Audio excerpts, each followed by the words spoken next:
আর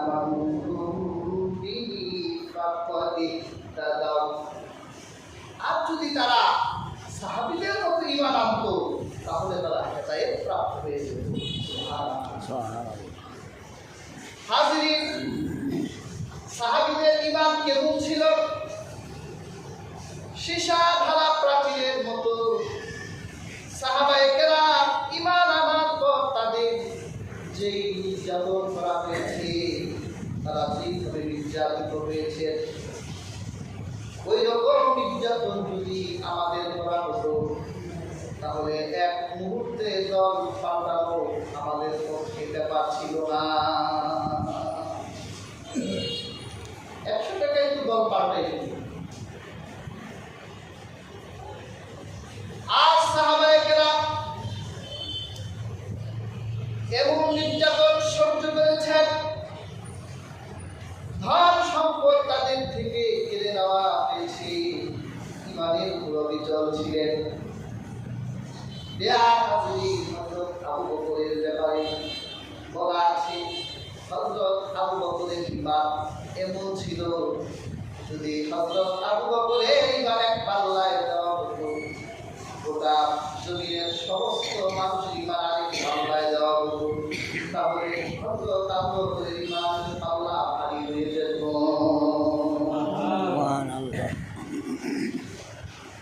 সাহাবীরা হলো, রাসূলুল্লাহ বলেছেন, আমাদের তাওকার।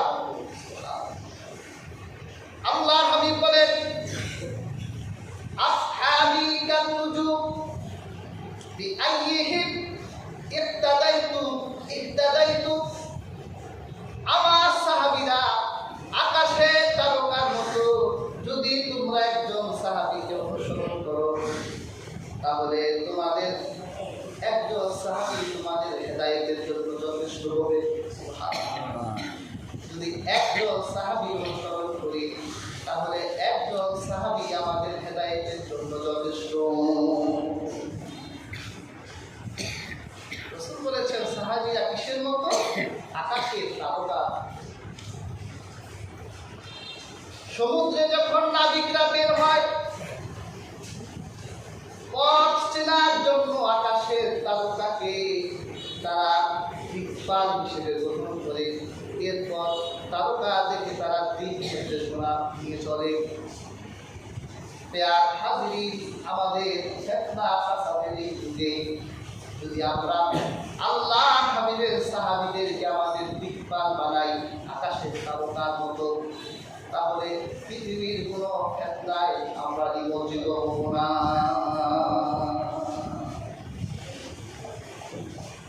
কিন্তু হাজিরিন, বলে সাহাবীদের আমরা প্রয়োজনে আমাদের হেদায়েতের জন্য অনুসরণীয় বানিয়েছি। এখন তো দেখি অনেকের হৃদয়ে সাহাবীদের মহত্ব নাই। অনেককে দেখি সুন্নি নামধারী শিয়াদের মতো সাহাবীদেরকে গালিগালাজ করে। আর রাসূলুল্লাহ কি বলেছেন? সাহাবীরা আকাশের তারার মতো। আরেক হাদিসে আল্লাহর হাবিব বলেন, মান আহাব্বাহু ফাবিহুব্বি আহাব্বাহু। যে ব্যক্তি সাহাবীদের ভালোবাসে সে যেন আমার জন্যই সাহাবীদের ভালোবাসে। যার হৃদয়ে সাহাবীদের ভালোবাসা আছে তারা আমাকে ভালোবাসে বলেই সাহাবীদের ভালোবাসে। আল্লাহ হাবিব বলেন, যদি কেউ কোনো সাহাবীকে ঘৃণা করে তাহলে সে যেন আমাকে ঘৃণা করার কারণে সাহাবীকে ঘৃণা করে। তাহলে বোঝা যায় আল্লাহ হাবিব সাহাবীদেরকে নিজের সাথে তুলে রেখেছে। সাহাবীরা পৃথিবীর শ্রেষ্ঠ সাথী পেয়েছিলেন, এই জন্য সাহাবায়ে কেরাম আল্লাহর হাবিবের প্রত্যেকটা সাহাবী শ্রেষ্ঠ মানুষে পরিণত হয়েছে। আমাদের হেদায়েতের মানদণ্ড মাপকাঠি হিসেবে তারা দৃষ্টান্ত হয়ে আছেন। হাজিরিন, কাজেই সাহাবী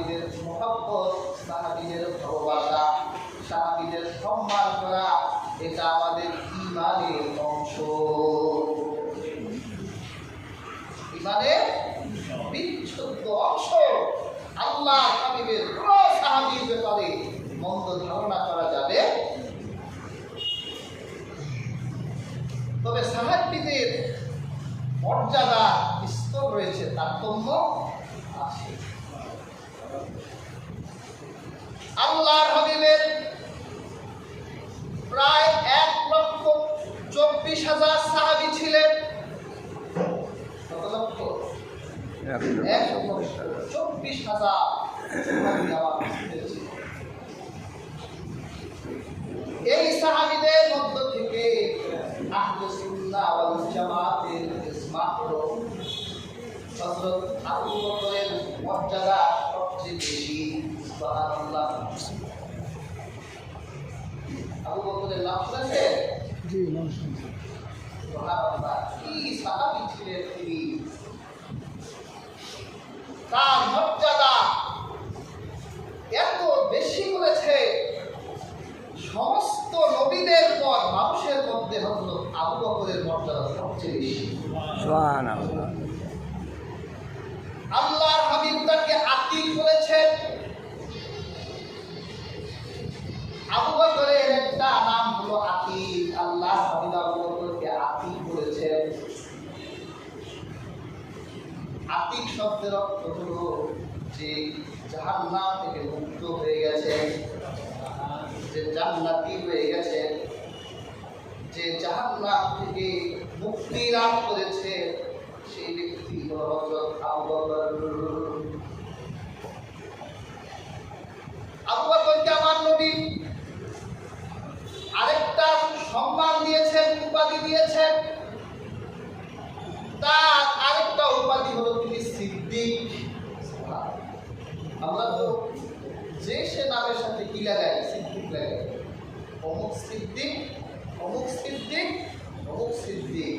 এরা হাজিরি, আবু বকর দুনিয়ার সিদ্দিকের মতো সিদ্দিক ছিলেন না, যা সিদ্দিক উপাধি হযরত জিবরীলের মুখ দিয়ে বের হয়েছে। সুবহানাল্লাহ। আল্লাহর হাবিব বলেন, আমি এই দিনের দাওয়াত নিয়ে যত মানুষের কাছে গিয়েছি, দিনের দাওয়াত দিয়েছি, যারাই দিনের দাওয়াত গ্রহণ করেছে, সবার মনে সন্দেহ একটু না একটু ছিলই, ইসলাম সত্য নাকি সত্য। সবার মধ্যে একটু হলেও সন্দেহ ছিল, কিন্তু আবু বকরের ভিতর কোনো সন্দেহই ছিল। মেরাজের ঘটনা সবার মধ্যে জল্পনা কল্পনা, আসলেই কি ঠিক? হযরত আবু বকরের ভিতর কোনো সন্দেহ ছিল না। আবু বকর বলেছেন, মুহাম্মদুর রাসূলুল্লাহ যা বলেছেন সবই ঠিক, সব ঠিক, কোনো ভুল নাই। দেয়াল হাজিরিন, আল্লাহ রাব্বুল আলামিন হযরত আবু বকরের কথা কুরআনেও উদ্ধৃতি দিয়েছেন, নাম বলেন নাই। আল্লাহ কোরআনে হযরত আবু বকরকে বলেছেন ফি সাহিবিহি, আল্লাহ হাবিবের সাথী। তুই যে কার পাহাড়ে সৌরে গাড়ি যখন আমার নবী আর হযরত আবু বকর দিয়েছিলেন, আর আল্লাহর হাবিবকে মেরে ফেলার জন্য কাফেররা যখন ওই পাহাড়ে গেলে, পাহাড়ে এসে আবু বকরের চোখ পড়ে গেছে। তুই তো কাফেররা নিজ দিকে তাকালি, ধরা, ইয়া রাসূলুল্লাহ, ইয়া হাবিবাল্লাহ, ধরা তো পড়ে যাবো, কাফেররা যদি এই দিক তাকায়। আল্লাহ হাবিব কুরআন কারিমে হযরত আবু বকরকে যে জবাব দিলেন, আল্লাহ কুরআনে সেটা কোট করলেন। আল্লাহ হাবিব তখন বললেন, লা তাহজান ইন্নাল্লাহা মা'ানা।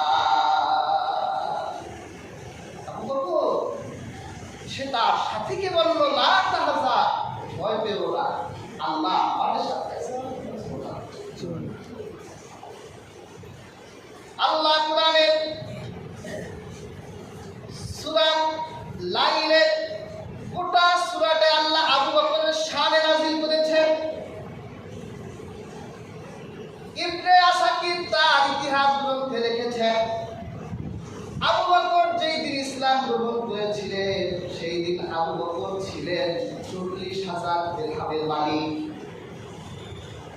আরবে মাত্র গরিব পার্সন ছিলেন তিনি, পয়সার অভাব ছিল না তার, ইন্টারন্যাশনাল বিজনেসম্যান ছিলেন তিনি। সেই সিরিয়া, মিশর, দামেস্কের বাজারে গিয়ে ব্যবসা করতেন। এমন এক ধনাত্ম মানুষ ইসলাম গ্রহণ করে ফেললেন। কোনো ভিতরে কোনো তার দ্বিধাদ্বন্দ্ব নেই, সন্দেহ নেই। আল্লাহ রাসূল দাওয়াত দিলেন, তিনি ঈমান আনলেন।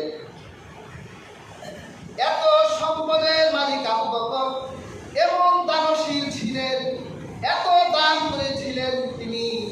বেয়ার হাজরিন, হযরত আল্লাহর হাবিব বলেছেন, আমি হযরত আবু বকরের সম্পদে যে উপকার পেয়েছি অন্য কারো সম্পদে এত উপকার পাই নাই।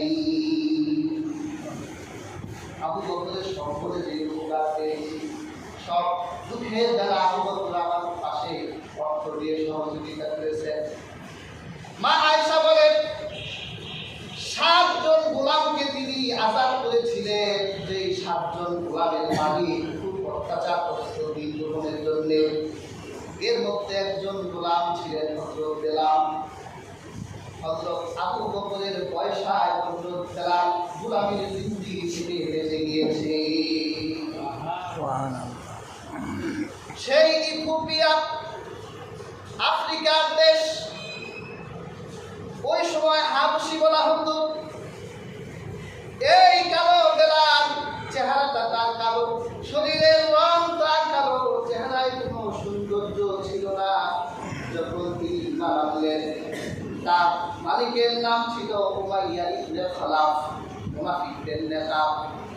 এই উমাইয়া ইবনে খালাফ যখন শুনলেন হযরত বেলালের মুখ দিয়ে কালিমার শব্দ বের হয়, তাওহীদের প্রাণ পাওয়া যায়, বেলালের মুখে আল্লাহ শব্দ। কি রে বেলাল, সবের দিন পাল্টাইনি? হযরত বেলাল বলে, আমি আল্লাহর হাবিবের শব্দ দিন গ্রহণ করেছি, দিন বাদ দিয়েছি। এত বড় সাহস তোর, তুই আমার গোলাম, আমারটা খাস, আমার ঘরে ঘুমাসি, আর আমার দেবতাদের বেইজ্জতি করে মুহাম্মদুর রাসূলুল্লাহ তাওহীদে বিশ্বাস এনেছিস, খবর আছে। বেলালকে এমন নির্যাতন